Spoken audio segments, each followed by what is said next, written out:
on trouve toujours tout un tas de raisons pour arriver à la conclusion qu'une femme ne mérite généralement pas ce qui lui arrive professionnellement.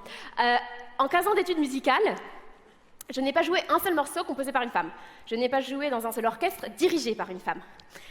Quand j'ai demandé ado à un de mes profs pourquoi il n'y avait pas de femme chef d'orchestre, il m'a répondu avec une logique implacable.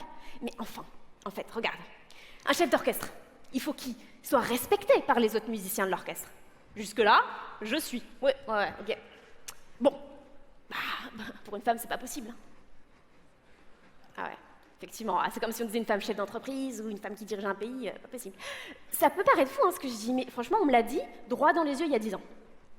Du coup, en plus de me battre pour briser les codes de la musique classique, j'ai commencé aussi à y voir un peu un combat féministe. J'ai créé un podcast qui s'appelle Woman in Classical, où j'invite des femmes du milieu, comme Rachel Portman, qui est une compositrice, qui est la première compositrice à avoir remporté un Oscar dans le monde de la musique de film.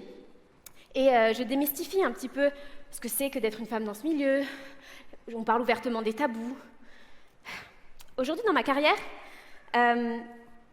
j'ai plus d'1 million d'abonnés qui suivent ce que je fais, qui suivent ma musique classique. Je partage des performances sur des plateaux télé à grand public, comme Quotidien, comme Quelle époque ou C'est à vous. Je fais aussi des collaborations avec d'autres styles de musique, et j'utilise ça comme une passerelle pour arriver à toucher des gens qui ne seraient jamais venus à un concert de musique classique. Je fais des collaborations aussi bien avec un musicien comme Ibrahim Malouf que comme un musicien électro, comme Voracles.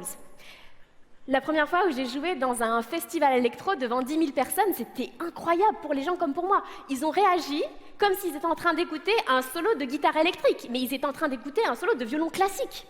C'était fou. J'ai jamais voulu effacer, en fait, les valeurs de la musique classique. Mais j'ai voulu les rendre identifiables pour les jeunes aujourd'hui.